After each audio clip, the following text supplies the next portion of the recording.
Bear down, Chicago Bears.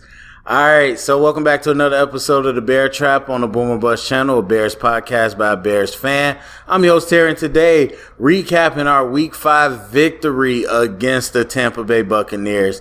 So if you are a subscriber and you part of the community on the channel, you know that I was rooting hard, always rooting for the Bears to win, but I was rooting hard as I watched the game with some coworkers who are Bucs fans. So we had a good even split in the house, and so it was a lot of trash talk. So I'm super excited, more than usual, because was able to talk some stuff to some people who talk a lot of crap. But outside of that, still going to go through the game objectively and talk about what we saw.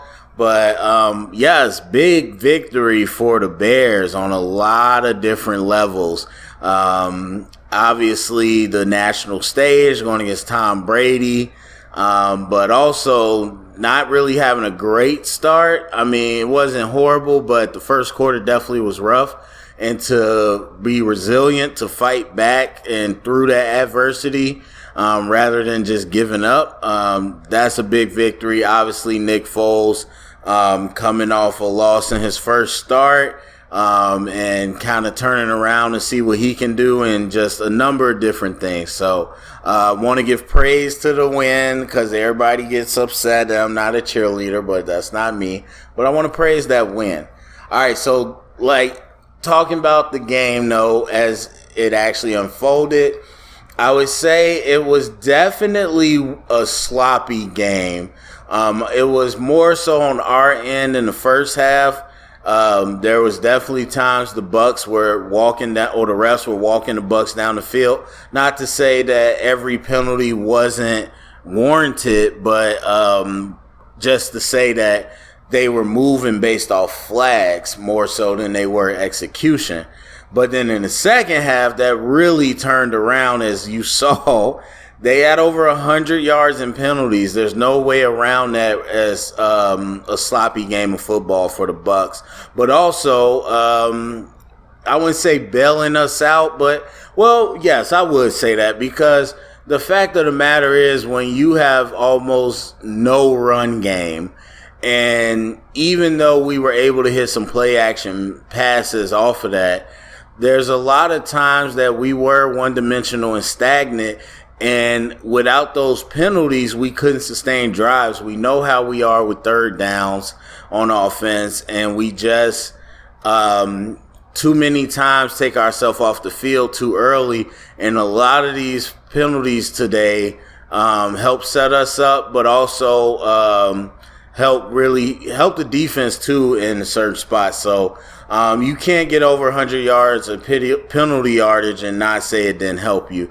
So just overall sloppy game. I mean, 20-19, not a high scoring affair, but at the same time, not really a defensive dominance either. So both sides, I think, could have played, or both teams could have played a lot cleaner of a game.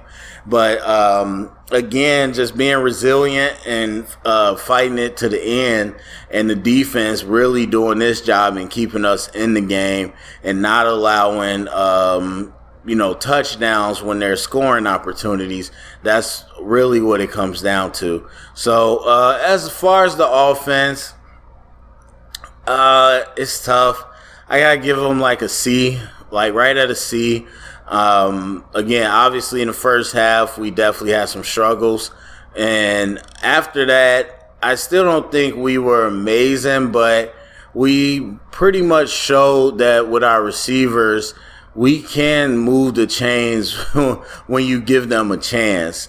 Even though that interception was Allen Robinson, I mean, the ball wasn't great, but Allen Robinson had an opportunity to catch that, and he's the one that knocked it up into the air. But even withstanding that, if you give our people opportunities, for the most part, I mean, even though we know they have problems dropping, they can be big-time playmakers. And the fact of the matter is, I've been saying this in my draft stuff for a while, receivers are dime a dozen. Like, the only difference with running backs is that, like, you can be a high-end receiver, But receivers can be found anywhere in the draft, and any of them can be effective. Because the fact is, it is hard, especially with so much space and pace in the game today. It is hard for a defensive back to cover you for that long of a period. And so most players, even route runners who aren't great necessarily, they can do pretty good damage and get good separation, because especially in zone, it's just such a split second where you can be completely wide open. And so to me, I'm like, yes, most receivers can be effective, but I think we have a pretty good core as well. And when you give them those opportunities to not only make plays after the catch, but just move the chains, whether that's Jimmy Graham or Allen Robinson underneath, whether that's getting Anthony Miller the ball in space, whether that's Mooney on his routes. I think we showed, and we had to, because we didn't have a run game, we had to lean on them and show that they can do something. I got a lot of respect for David Montgomery after today. Obviously, our run game hasn't been great for years, but even with that being said, I think when you see a difference between Montgomery and Cordell Patterson.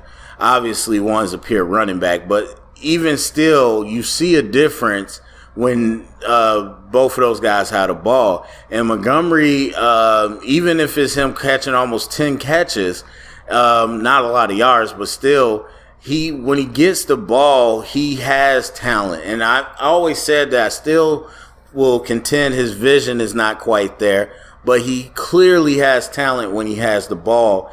And so for him to get even what he's able to get sometimes, especially tonight, I mean the Colts as well, but tonight too, we went from number one run defense to the number two, especially with guys like Vita Vea and Sue, to get what he was able to get was impressive to me. Now, how much we abandoned the run, we'll get to that later. But I learned a lot. I earned a lot of respect, or I should say Dave Montgomery earned a lot of respect from me tonight. Nick Foles, man, it's I went through the film. I was surprised at his decision making. And I'm thinking that this film is going to show a little bit more of that. But accuracy, I wouldn't even say chemistry, but being on the same page with receivers on certain routes was really off. Yeah, it was definitely an up and down affair. Obviously able to make some plays and some big plays too, where you're talking about throwing, and that's his thing, throwing with anticipation and knowing where he wants to go, reading the man coverage and putting the ball where it needs to go. He made some big plays. You can't take that away from him, but it was definitely a mixed bag. And at this point, I still think he's the better choice between him and Trubisky, but they're both mixed bags. They're just a different type of mixed bag. And so, though that always is going to be a thing, even though I think Foles doesn't necessarily, he's not the type to carry us, and he has to be kind of a manager in the sense that the defense puts us in a good position and you got to capitalize. And when we're not in good position, just don't turn the ball over. Even though that's the truth, I think he's shown some ability that in pressure moments to deliver more so than Trubisky has. But, we'll get to the film and we'll see. But, yeah, overall, just, a solid effort. I wouldn't say average, even though it's a C. I would say it's a C because there were some really good moments and some really bad moments, especially early on. As far as defense, I get him a B+. It was definitely rocky in the beginning, and there's definitely a lot we could talk about with our tackling. I mean, and this is nothing new. What about Jalen Johnson said that. First of all, the first game, that truck stick, you already knew what you needed to know about him as a tackler. Eddie Jackson, been saying that forever, just not a tackler. Tayshaun Gibson, not a strong safety. Solid, but not really a tackler. Trevathan's just been bad in all aspects and was getting picked on for the 5th week in a row. And then Roquan had some mishaps too with his tackling, but poor tackling definitely shot us in the foot in some drives that could have been stalled a little earlier. But even with that, we really, for lack of a better term, bared down, and we tightened up when it meant something. And we played bend but don't break this game. Even with the first drive, like how much and how well they were driving to end with a field goal. So we played a lot of bend but don't break. But there was definitely some miscues in coverage, a lot of problems with tackling. And honestly, outside of the front, like the first level guys, we had a lot of issues. But our D-line, just like last week when I showed you the run defense versus the Colts, and that means something, they definitely can come to play. Brent Urban is playing light years better than he was before. Mario Edwards is pretty good. Akeem Hicks is always solid. Bilal Nichols is playing pretty solid. Khalil Mack, all that. Like, our front is really where the highlight was tonight. And shout out to Khalil Mack. Like, look, at the end of the day, maybe besides one play, those are coverage sacks. Like, most sacks are. Like, those are coverage sacks. Brady clearly had nowhere to go. But, shout out to the hustle and the effort to continue to move. And now I was upset at first because I was like, why is Khalil not on Donovan Smith from the first opening snap to the last? And it took him a while, then they finally started moving him over there. But even against Wirfs, who did a pretty good job, Mac came up, again, pure hustle plays and was able to make some sacks. And when we weren't doing that, we were collapsing the pocket pretty well with Hicks and Urban. And so pressure in Brady's face, couple batted balls, all that stuff's good. Roquan, couple good plays, but for the most part, the linebacking core had issues. Secondary, whether it was coverage or helping in the run game, we had some issues. But again, one of the other standouts is Kyle Fuller and Buster Skrine. Kyle Fuller first would be my number 1 MVP. Number 2 would be Khalil, and 3, Buster Skrine. People don't understand how hard it is. Like, people keep calling him trash. You don't know how hard it is, first of all, to cover someone in a nickel in the slot, but also to tackle from there. For somebody to get the ball in space and to make those plays. And even in our run defense in the last week when I was showing you, there's sometimes he's in the box and he's not scared. And so he definitely made some big plays as well, and plays that won't pop up on the stat sheet, but him just doing his job correctly to help everybody else do their job. And then Khalil Mack as well, as I said. So, but besides them, Eddie Jackson, definitely some issues. Jalen Johnson, definitely some issues. Now, I already knew what Jalen Johnson was, but it was very clear when going up against, real good receiver. And this isn't even with Chris Godwin out there, but it's real clear that he's a press man corner. Like, when you have him play in zone, which I think he can do some things in zone similar to Kyle, but he's not exactly Kyle. But he's a press man type corner. You have him play off man. He's getting beat by double moves, all that. When you have him try to tackle in space, he's not good. Really just a very particular skill set. And not to say that he can't get better, but physically he does not have that start and stop.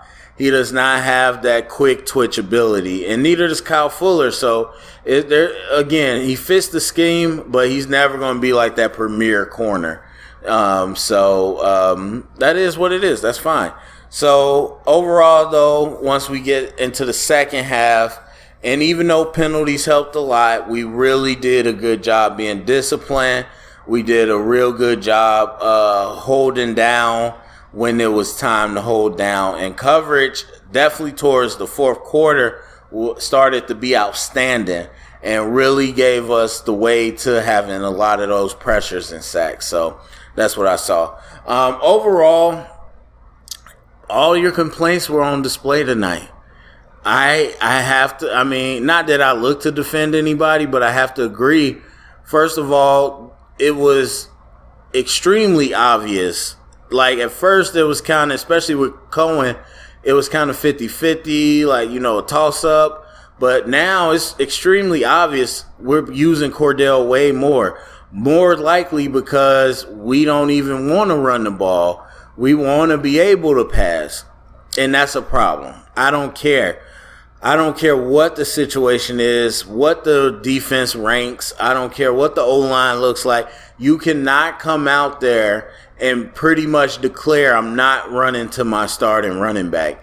And then when you have the starting running back out there, you want to play action as if they're supposed to be worried about it. It's just, and it's not that I didn't agree with this before, especially the play action part, but I think the just blatant lack of run game this game was very concerning. And so that's the issue. Some of Matt Nagy's play calling, and we'll get to the film to see the full routes, but there's some stuff where it looks like we clearly weren't even trying to go vertical. And in the screens, I've always had an issue with those, and so don't get me started. But, you know, 3rd and 17, 3rd and 14, whatever, we're throwing 4-yard hitches. Like, what do we expect to get out of that?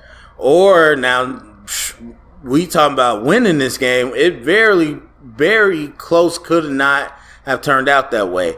Nagy decides to throw the ball on 2nd down, which is honestly I'm okay with as the clock is trying to wind down to the 2-minute warning. But you throw or you run a play that's a vertical shot.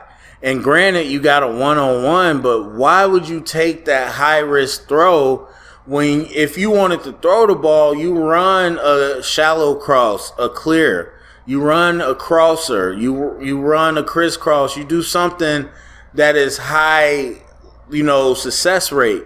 So we got to 3rd down, clock is stopped, and we complete the pass, but it's short of the sticks. It was just a little crisscross. You could have did that on 2nd down.